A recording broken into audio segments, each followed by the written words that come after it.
করবেন না। জুলাই বিপ্লবের বিপক্ষে যদি দাঁড়ান, হাসিনা গেছে যেই পথে, আপনারাও ফেসে যাবেন সেই পথে। জুলাই বিপ্লব হয়েছে, বাংলাদেশের এমন কোন জেলা নাই যেই জেলার টকবকে তাজা যুবকেরা রক্ত না দিয়েছে। কেন রক্ত দিল? নিশ্চিত মৃত্যুর কথা জানতে পেরে রাজপথ ছেড়ে যায় নাই। ইতিহাসের অনন্ত সাক্ষী, কালজয়ী সাক্ষী এখনো নেট দুনিয়া ইন্টারনেটের মধ্যে আছে। পুলিশ কর্মকর্তা স্বরাষ্ট্রমন্ত্রীকে বলতেছে যে স্যার, একটারে গুলি করলে একটাই মরে, বাকিটি যায় না। একটা যে গুলি খায় সেই মরে। ওরা মনে করেছিল একজনকে গুলি করলে একজন মরলে ভয়ে বাকিরা পালিয়ে যাবে, কিন্তু দেখা গেল সম্পূর্ণ তার ব্যতিক্রম চিত্র। একজন মরলে 10 জন দাঁড়িয়ে যায়, 10 জন মরলে 1000 জন দাঁড়িয়ে যায়। 1000 জন মরার পর লক্ষ কোটি মানুষ রাস্তায় বেরিয়ে এসেছে। ইতিহাসের বর্বরতম জালিম অত্যাচারী স্বৈর শাসক যুগের লেডি ফেরাউন বাংলার পবিত্র মাটিতে 1 ইঞ্চি জায়গায় তার ঠাঁই হয় না। আজ সেই জুলাই বিপ্লবের পক্ষে না বিপক্ষে বলেন? আপনারা জুলাই বিপ্লবের পক্ষে না বিপক্ষে? আবার বলেন, জুলাই বিপ্লবের পক্ষে না বিপক্ষে? আল্লাহকে সাক্ষী রেখে বলেন, জুলাই বিপ্লবের পক্ষে না বিপক্ষে? যদি জুলাই বিপ্লবের পক্ষে হয়ে থাকেন, গণভোটে জুলাই বিপ্লবের পক্ষে হা বলতে হবে। বলেন, জুলাই বিপ্লবের পক্ষে হা বাক্সে ভোট দিতে হবে।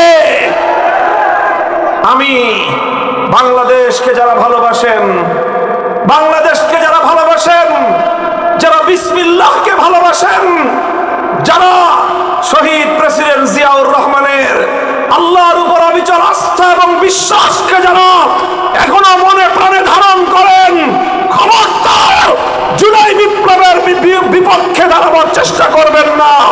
জুলাই বিপ্লবের বিপক্ষে যদি দাঁড়ান, হাসিনা গেছে যেই পথে, আপনারাও ফেসে যাবেন সেই পথে।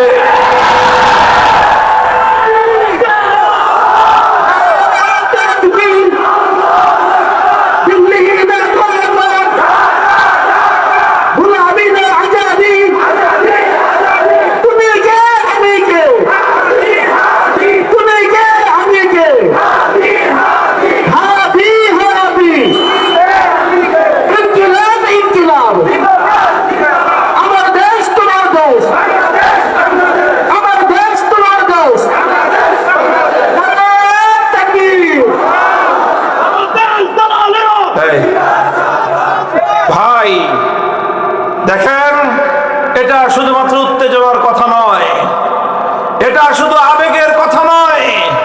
আমি জানি এই হাজার হাজার মানুষের এই মজমার মধ্যে বহু মানুষ আছেন যারা বিএনপি করেন, বহু মানুষ আছেন যারা বিভিন্ন রাজনৈতিক দল করেন।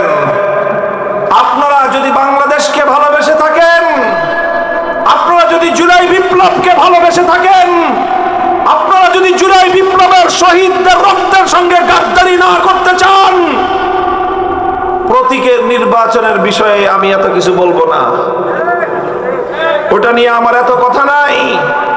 কিন্তু আপনারা আপনাদের উপরে নেতাদের কাছে খবর পাঠায় দেন, যদি জুলাই বিপ্লবের বিপক্ষে অবস্থান নিছেন, নেতাও তালাক, নেতার গোষ্ঠী 14 তালাক। বুঝতে পারছেন কথাটা? আমি রাজনীতি করতে আসি নাই, রাজনৈতিক কথাও বলতেছি না, কিন্তু জুলাই বিপ্লব এটা রাজনৈতিক কথা নয়, এটা বাংলাদেশের অস্তিত্বের প্রশ্ন। জুলাই বিপ্লব বাংলাদেশে ঈমান এবং ইসলাম নিয়ে বেঁচে থাকার প্রশ্ন। জুলাই বিপ্লব বাংলার স্বাধীনতা এবং আজাদীর প্রশ্ন। এই আজাদী, এই স্বাধীনতা শুধু জুলাই বিপ্লবের রক্ত নয়, বহু রক্ত দিয়ে এই আজাদী অর্জন করা হয়েছে। এই শহীদদের আমানত, এই শহীদদের আমানত, শপথ করো জীবন থাকতে এই আমানতের খেয়ানত করব না আমরা ইনশাআল্লাহ।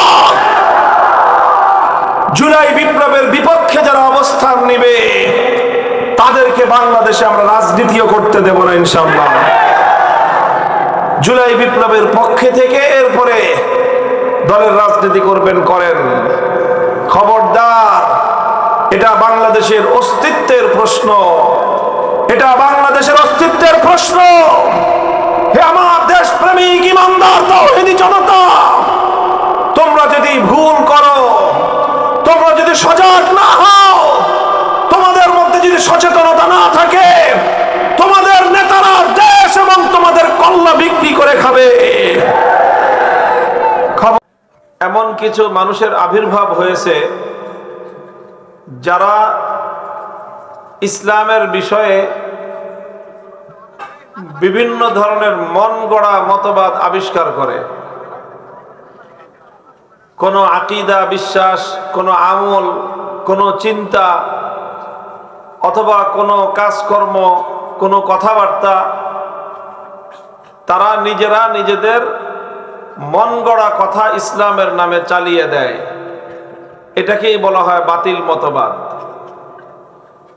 এটা একেবারে প্রাচীনতম ফিতনা ইসলামের মধ্যে,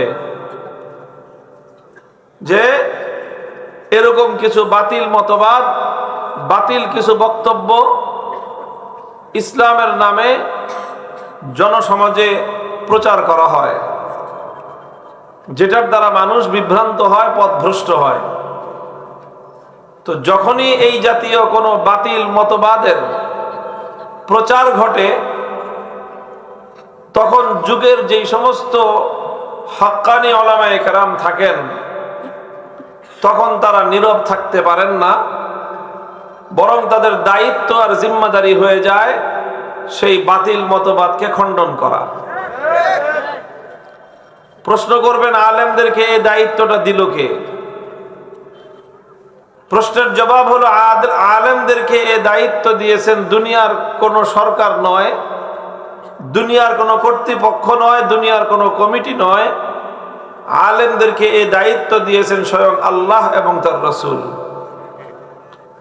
রাসূল আকরাম সাল্লাল্লাহু আলাইহি ওয়াসাল্লাম ইরশাদ করেছেন, ইয়াহমিলু হাযাল ইলমা মিন কুল্লি খালাফিন উদুলুহু ইয়ানফুনা আনহু তাহরিফাল গালিন ওয়া ইনতিহালাল মুবতিলিন ওয়া তা'ওয়িলাল জাহিলিন। যে প্রত্যেক যুগে যুগে কোরআন এবং হাদিসের ইলমের ধারক বাহক কারা হবে? কোরআন এবং হাদিসের ধারক বাহক যারা হবে, তাদের তিনটা দায়িত্ব হবে।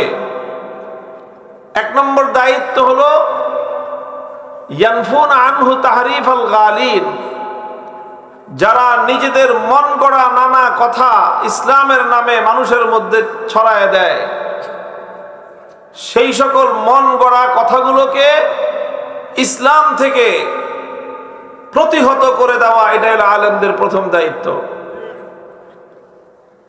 ওয়ান্তিহালাল মুবতিলিন, দুই নম্বর হলো কিছু মানুষ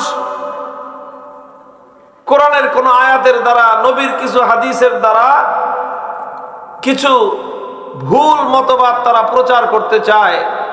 আলেমদের দায়িত্ব হলো কোরআন হাদিসের দ্বারা যারা ভুলভাবে প্রমাণ দেয়, ভুলভাবে যারা ব্যাখ্যা দেয়, সেই ভুল ব্যাখ্যাগুলোকে প্রতিহত করা, খণ্ডন করা, এটা হলো আলেমদের দ্বিতীয় দায়িত্ব। তিন নম্বর দায়িত্ব হলো ওয়া তা'ওয়িলাল জাহিলিন, কিছু মূর্খ মানুষ তারা কোরআন হাদিসের অপব্যাখ্যা করে, ভুল ব্যাখ্যা করে। যেরকম একদল মূর্খ মানুষ আছে, তারা কোরআনে কারীমের আয়াত লাকুম দীনুকুম ওয়ালিয়া দীন, আল্লাহর কোরআনের আয়াতের দ্বারা ধর্মনিরপেক্ষতার মতো কুফরি মতবাদের পক্ষে তারা দলিল দেয়। চরম মূর্খতা এবং গণ্ড মূর্খতা ছাড়া কিছুই নয় এটা। এই জাতীয় কাজ যারা করবে, আলেমদের দায়িত্ব হলো তাদের এই ভুল চিন্তা চেতনাকে খণ্ডন করা, জাতির সামনে তাদের প্রকৃত মুখোশ উন্মোচন করে ইসলামের সঠিক বার্তা মানুষের কাছে তুলে ধরা। এটাই হলো আলেমদের জিম্মাদারি। এটা অন্য কেউ দেয় নাই, এটা স্বয়ং আল্লাহর রাসূল এই জিম্মাদারি আলেমদেরকে দিয়েছেন। এই জন্যই আলেমগণ যারা হক্কানি উলামায়ে কেরাম, যখনই কোনো বাতিল মাথাচাড়া দিয়ে উঠে, উলামায়ে কেরাম তখন নীরব থাকতে পারেন না, তখন সেই বাতিলের মাথা খণ্ডন করে দিয়ে সেই বাতিলের উত্থিত মাথাকে চূর্ণ বিচূর্ণ করে দেওয়াটাই আলেমদের জিম্মাদারি এবং দায়িত্ব। এ দায়িত্ব শুধুমাত্র বর্তমান যুগের আলেম নয়, এ দায়িত্ব শুরু হয়েছে সাহাবায়ে কেরাম থেকে।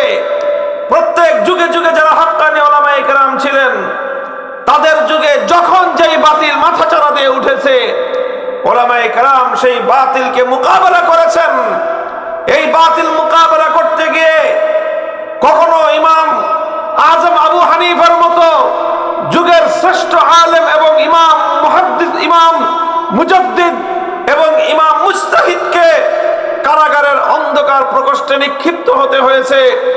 সেখানে ষড়যন্ত্রমূলক ভাবে বিষ প্রয়োগ করে ওনাকে শহীদ করা হয়েছে। জীবন দিয়েছেন, কিন্তু বাতিলকে এক মুহূর্তের জন্য মেনে নেন নাই। ইমামে মালিক রহমতুল্লাহি আলাইহি ফতোয়া দিয়েছেন কোরআন হাদিস অনুযায়ী।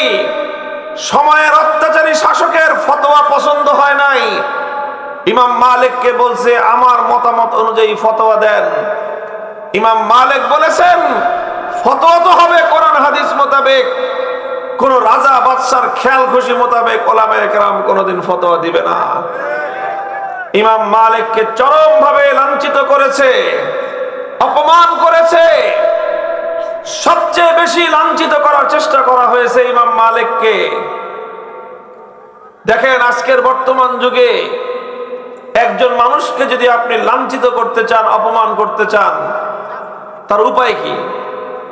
সবচেয়ে বড় লাঞ্ছনা হলো যে গলায় জুতার মালা পরায় বাজার দিয়ে ঘুরাইলেন। কথা বলেন ঠিক কিনা? এর চেয়ে বড় অপমান আর লাঞ্ছনা আছে? ইমাম মালিক রহমতুল্লাহ আলাইহির সাথে অত্যাচারী শাসকরা সেই ধরনের আচরণই করেছিল। সেই যুগে মানুষকে অপমান করার পদ্ধতি ছিল গাধার পিঠে উল্টা করে সওয়ার করায়, গাধার পিঠে সওয়ার করায় বাজারে চক্কর খাওয়ানো। ইমাম মালিকের সাথে এইরকম নির্মম আচরণ করা হয়েছে। ইমাম দারুল হিজরাহ, মদিনার পবিত্র ইমাম মালিক রহমতুল্লাহ আলাইহি নিজের ইজ্জত কুরবান করে দিয়েছেন আল্লাহর কোরআন এবং হাদিসের প্রশ্নে, কারোর সাথে আপোষ করেন নাই। ইমাম আহমদ ইবনে হাম্বল রহমতুল্লাহ আলাইহি শাসক বলেছিল আমি যেইভাবে বলি ওইভাবে ফতোয়া দেন। ইমাম আহমদ ইবনে হাম্বল রহমতুল্লাহ আলাইহি শতভাগ তার সাথে দ্বিমত পোষণ করে কোরআন যা বলে, নবীর হাদিস যা বলে তিনি সেটাই বলেছেন। শাসক ওনাকে বন্দী করেছে, গ্রেফতার করেছে, ইমাম আহমদকে উপর্যুপরি চাপ প্রয়োগ করেছে। ইমাম আহমদ বলেছেন দুনিয়া উল্টাইতে পারে, আহমদ ইবনে হাম্বলের কথা পরিবর্তন হবে না। তারপরে অত্যাচার শুরু করেছে, কারাগারের মধ্যে জল্লাদ নিয়োগ করেছে বেত্রাঘাত করার জন্য। প্রতিদিন ইমাম আহমদ ইবনে হাম্বল রহমতুল্লাহ আলাইহির উপর আঘাতের পর আঘাত করা হতো। বেত্রাঘাত করতে করতে ওনার শরীর থেকে রক্ত প্রবাহিত হতে আরম্ভ করত। মারতে মারতে জল্লাদ ক্লান্ত হয়ে যেত। মার খেতে খেতে ইমাম আহমদ ক্লান্ত হতেন না। ইমাম আহমদের মুখে একটাই কথা উচ্চারিত হতো, ইতুনি বিকিতাবিল্লাহি ওয়া সুন্নতি রাসূলিহি আত্তাবিকুম। আমাকে মারতে পারবা, আমাকে হত্যা করতে পারবা, আমাকে টুকরা টুকরা করতে পারবা, কোরআন হাদিসের বাইরে একটা শব্দ আমার মুখ থেকে উচ্চারণ করাইতে পারবা না। ইমামে বুখারী রাহমাতুল্লাহি আলাইহি একই ইতিহাস, ইতিহাস এভাবে আজ পর্যন্ত আমাদের কাছ পর্যন্ত পৌঁছেছে। ইমামে বুখারী রাহমাতুল্লাহি আলাইহি যখন বুখারী শরীফ লিখলেন, সারা দুনিয়াতে তার সুখ্যাতি ছড়িয়ে পড়ল। শাসক, সময়ের শাসক গভর্নর ইমাম বুখারীকে বলল, আপনার কিতাবটা সারা দুনিয়াতে সুনাম কুড়িয়েছে, আপনি এক কাজ করবেন, আপনি আপনার কিতাবটা এসে আমার বাড়িতে এসে শাহী মহলে এসে শাহজাদাকে পড়ায় যাবেন। ইমাম বুখারী রাহমাতুল্লাহি আলাইহি গভর্নরকে জবাব দিয়ে দিয়েছেন, ইন্নী লা উযিল্লুল ইলমা ওয়া লা আহমিলুহু ইলা বাবিল উমারা। হে শাসক গভর্নর, তোমার সন্তানের যদি বুখারী শরীফ পড়তে হয় আর 10 জন ছাত্র যেভাবে আমার কাছে এসে হাঁটু গেড়ে বসে পড়ে, তোমার ছাত্রকে আমার কাছে এসে আমার সামনে ছাত্র হিসেবে আদবের সাথে মাটির উপর বসে আমার কাছ থেকে কিতাব পড়তে হবে। আমি আমার কিতাব এখানে থেকে পড়াবো। আমি আল্লাহর কোরআনের ইলম, আল্লাহর নবীর হাদিসের ইলম নিয়ে আমি তোমার বাড়িতে যাব না, বরং তোমার এবং তোমার সন্তানকে আমার বাড়িতে এসে আমার কাছে এসে পড়তে হবে। শাসক এতে অপমানিত বোধ করলো। ইমাম বুখারী রাহমাতুল্লাহি আলাইহিকে বলল, আপনি যদি আমার কথা না শুনেন আপনি এই শহরে থাকতে পারবেন না। ইমাম বুখারী বললেন, তোর শহরকে আমি ছাড়তে রাজি আছি, তোর দেশ ছাড়তে রাজি আছি, সারা দুনিয়া আমি ছাড়তে রাজি আছি, কিন্তু আল্লাহর কোরআনের ইলম, আল্লাহর নবীর হাদিসের ইলমের আমি অসম্মান হতে দিতে রাজি নাই। ইমাম বুখারী শহর ছেড়েছেন, দেশ ছেড়েছেন। বুখারা শহর সারা দুনিয়াতে নাম করা শহর, কিন্তু সেই শহরে ইমাম বুখারীর কবর নাই। ইমাম বুখারীর কবর কোথায়? অখ্যাত এক গ্রাম, যেই গ্রামের নাম হলো খারতাং, সেখানে ইমাম বুখারীর কবর। ইতিহাস বলে যে বুখারা শহরে ইমাম বুখারীর কবর হয় নাই, এতে ইমাম বুখারীর অসম্মান হয় নাই, এতে ইমাম বুখারীর কোনো ক্ষতি হয় নাই, বরং কিয়ামত পর্যন্তের জন্য বুখারা শহর বঞ্চিত হয়েছে। ইমাম বুখারী যেখানে গিয়েছেন, যেখানে তার দাফন হয়েছে, যেখানে তার কবর হয়েছে, সেই এলাকা সেটা আলোকিত হয়ে গিয়েছে। সারা দুনিয়ার মানুষ আজ সেই এলাকার নাম জানে, কারণ সেই এলাকায় ইমাম বুখারীর কবর হয়েছে। মুহতারাম হাজিরিন, এইভাবেই আস্তে আস্তে আস্তে আস্তে আজ আমাদের পর্যন্ত আল্লাহর দ্বীনের এই ইলম, কোরআনের এই ইলম আমাদের কাছ পর্যন্ত এসেছে।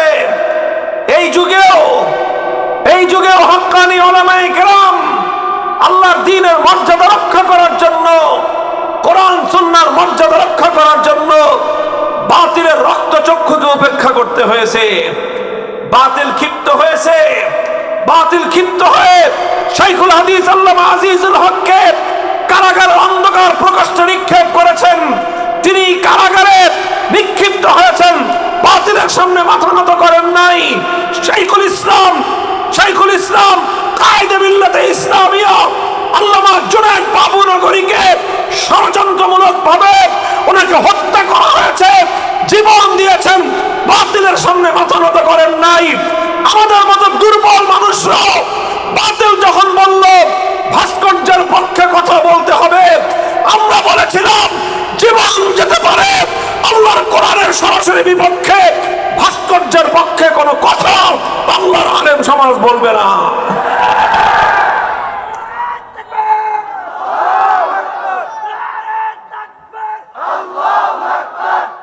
মুহতারাম হাজিরিন, আমরা কারাগারে বন্দী হয়েছি, আমরা দিনের পর দিন, মাসের পর মাস, বছরের পর বছর বিনা বিচারে কারাগারের অন্ধকার প্রকোষ্ঠের মধ্যে চরম লাঞ্ছনা, চরম নির্যাতনের শিকার হয়েছি। কিন্তু আলহামদুলিল্লাহ আমাদের ইয়াকিন ছিল, আমাদের বিশ্বাস ছিল, ইসলামের জন্য, হকের জন্য যারা নির্যাতিত হয় আমার আল্লাহ রাব্বুল আলামিন তাদেরকে একা ছেড়ে দেন না। আল্লাহ তাদেরকে একা ছেড়ে দেন না। হে উলামায়ে কেরাম, হে আলেম সমাজ, আমি আপনাদেরকে অনুপ্রাণিত করতে চাই, আমি আপনাদেরকে উদ্বুদ্ধ করতে চাই, হকের ঝান্ডাকে আঁকড়ে ধরেন, শপথ গ্রহণ করেন, জান যেতে পারে জান দিব, মাল লাগলে মাল দিব, আওলাদ ফরজান কুরবান করতে হলে সব কুরবান করব, দেশ ছাড়তে হলে দেশ ছাড়ব, সব ছাড়ব, আল্লাহর দ্বীনের ইজ্জতের ঝান্ডা ভুলুণ্ঠিত হতে দেব না ইনশাআল্লাহ।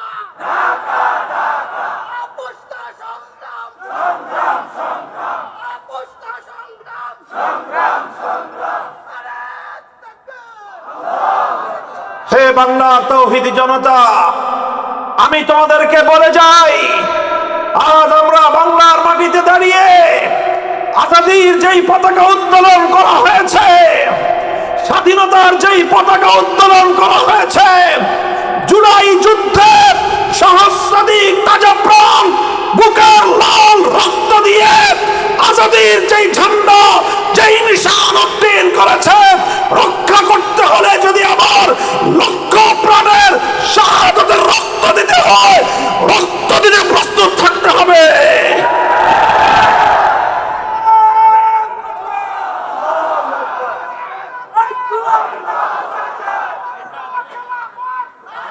আপনারা মনে রাখবেন, জুলাই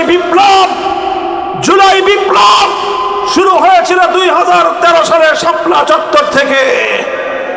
শাপলা চত্বরে নবী প্রেমিক তৌহিদি জনতা, এদেশের নিষ্পাপ বেগুনা মাসুম আশিক রাসূল উম্মতেরা ওয়াকাতের রক্ত দিয়ে শাপলা চত্বরে ইতিহাস তৈরি করেছিল।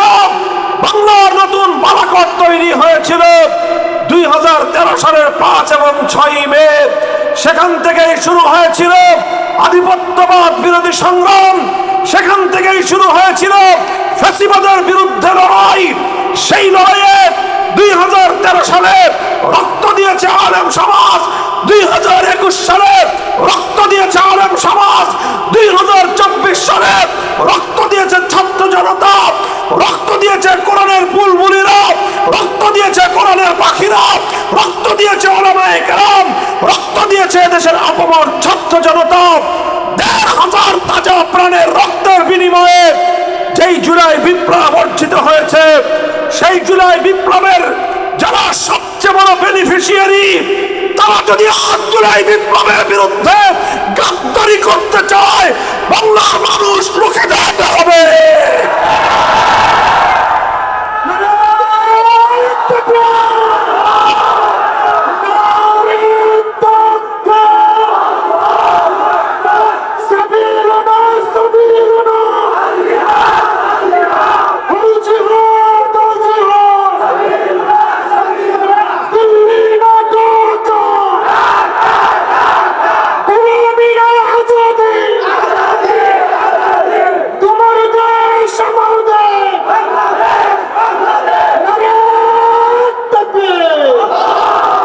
আমার বাংলার তৌহিদি জনতা, শাইখুল হাদিস আল্লামা আজিজুল হক রহমতুল্লাহ আলাইহিকে একটা কথা আমি বহুবার বলতে শুনেছি। তিনি বলতেন, এই বাংলাদেশের প্রতি ইঞ্চি মাটি আমার জায়নামাজের সেজদার মাটি। আমার এই জায়নামাজের সেজদার মাটিতে যদি কোনো শকুন চোখ ফেলতে চায়, সে চোখ আমরা উপড়ে ফেলবো ইনশাআল্লাহ।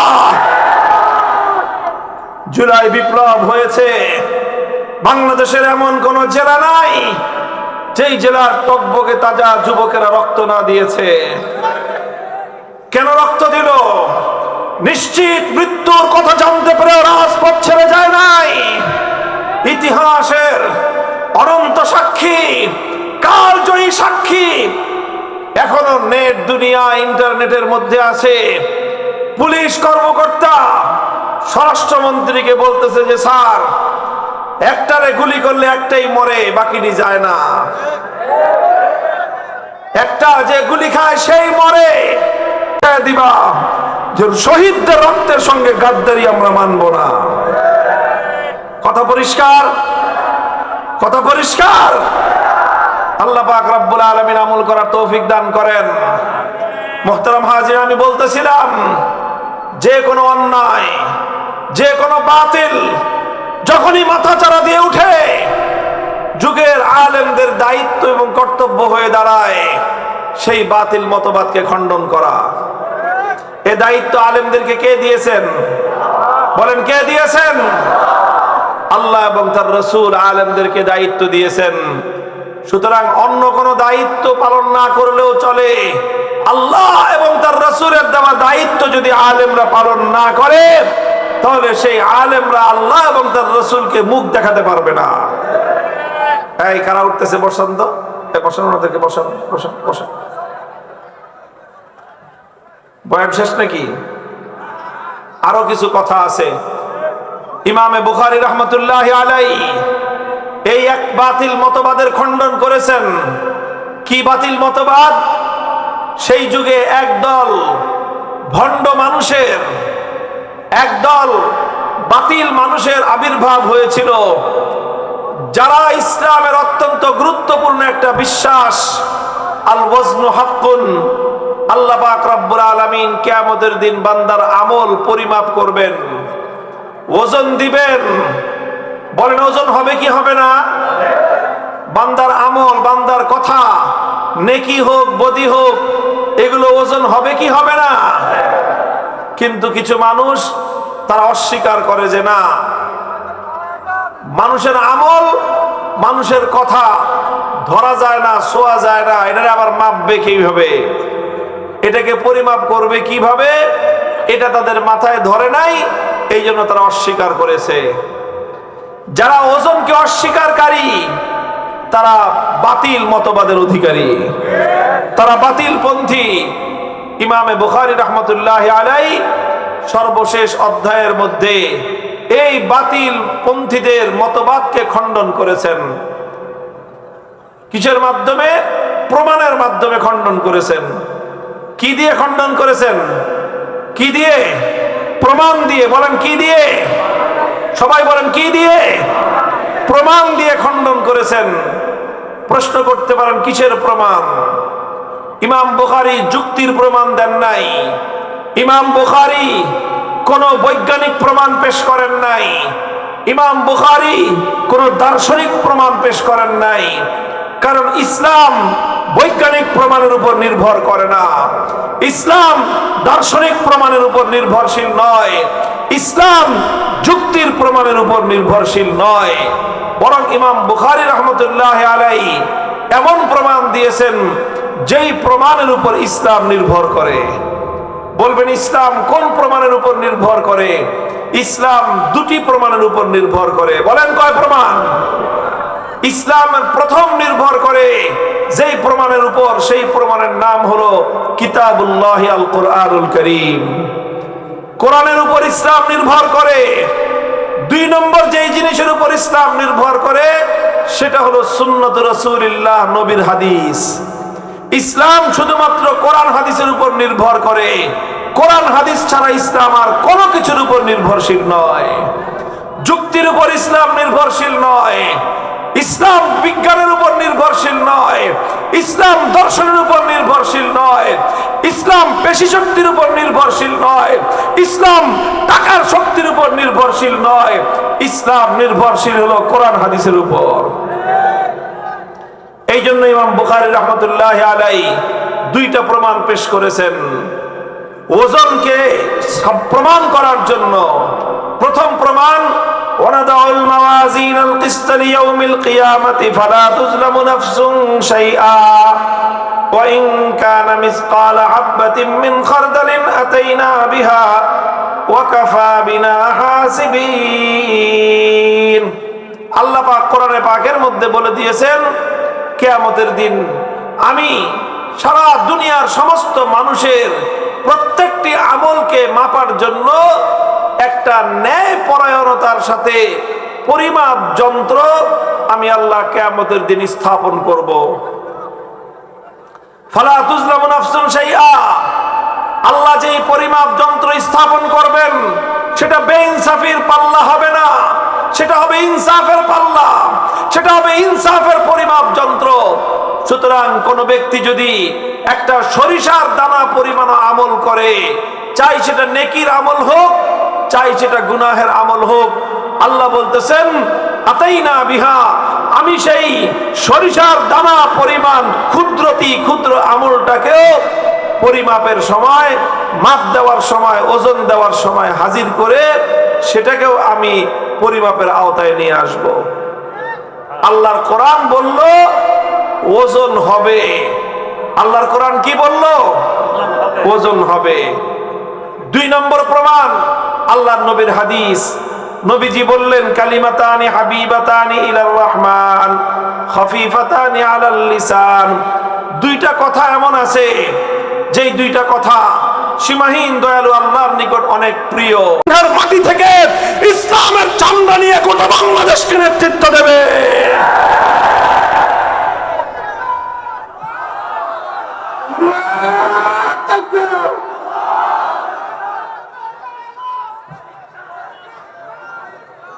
ভাই আমার কথা, আখেরি কথা এটাই। আমি এটা বলছি না যে আলেম ওলামা ছাড়া আর কেউ থাকবে না। অন্যরা ডাক্তাররা থাকবে, ইঞ্জিনিয়াররা থাকবে, আইনজীবীরা থাকবে, দার্শনিকরা থাকবে, সাহিত্যিকরা থাকবে, বৈজ্ঞানিকরা থাকবে। সব থাকার পরও যদি উম্মতের মুসলমানদের নেতৃত্বের মধ্যে আলেম ওলামারা না থাকে, সেই ডাক্তার, ইঞ্জিনিয়ার, বৈজ্ঞানিক, সাহিত্যিক, কবিদের নেতৃত্ব দিয়ে মুসলিম জাতির মুক্তি আসবে না।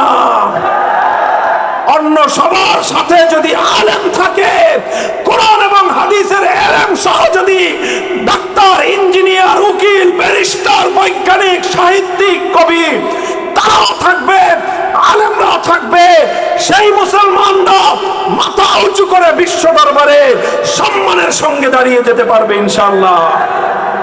তাই আগামীর বাংলাদেশ হবে সম্মানের বাংলাদেশ, আগামীর বাংলাদেশ হবে ইজ্জতের বাংলাদেশ। এই বাংলাদেশকে আর কারো কাছে বন্ধক রাখা যাবে না। এই বাংলাদেশের মানুষের গর্দান কারো কাছে বিক্রি করে আর রাজনীতি করতে দেওয়া হবে না। আপনারা, আপনাদের সুযোগ এসেছে, আপনাদের সুযোগ এসেছে। আমরা একজন যোগ্য আলেমকে আজ বাংলাদেশের ফুলপুরের মাটিতে আপনাদের কাছে পাঠিয়েছি। আপনারা আপনাদের এই ভাইকে, আপনাদের সন্তানকে মতামত দিয়ে তার হাতকে যদি শক্তিশালী করতে পারেন, ইনশাআল্লাহ যে ইসলামের পতাকা ফুলপুরের মাটি থেকে উড্ডীন হবে, আমরা ঢাকা থেকে উড্ডীন করব।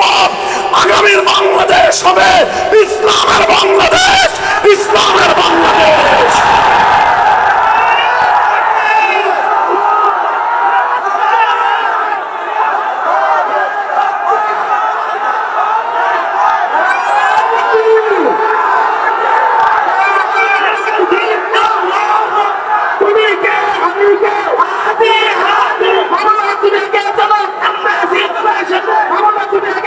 ভাই শুনেন একটা কথা, সব রঙের বাংলাদেশ দেখা শেষ। সোনার বাংলাদেশ দেখেছি 71 থেকে 75, নতুন বাংলাদেশ দেখা শেষ, সবুজ বাংলাদেশ দেখা শেষ, সর্বশেষ আমাদের আপায় ডিজিটাল বাংলাদেশের ভেলকিও দেখানো শেষ। সব রঙের বাংলাদেশ দেখা শেষ। এবার বাংলার মানুষ ইসলামের বাংলাদেশ দেখতে চায়, আল কোরআনের বাংলাদেশ দেখতে চায়, খেলাফতের বাংলাদেশ দেখতে চায়। যদি আমরা সেই বাংলাদেশ গড়তে চাই, প্রথমে ঘাম ঝরানো পরিশ্রম করতে হবে, করবেন। এরপরে চোখের অশ্রু দিয়ে খোদার কাছে সাহায্য চাইতে হবে, চাইবেন।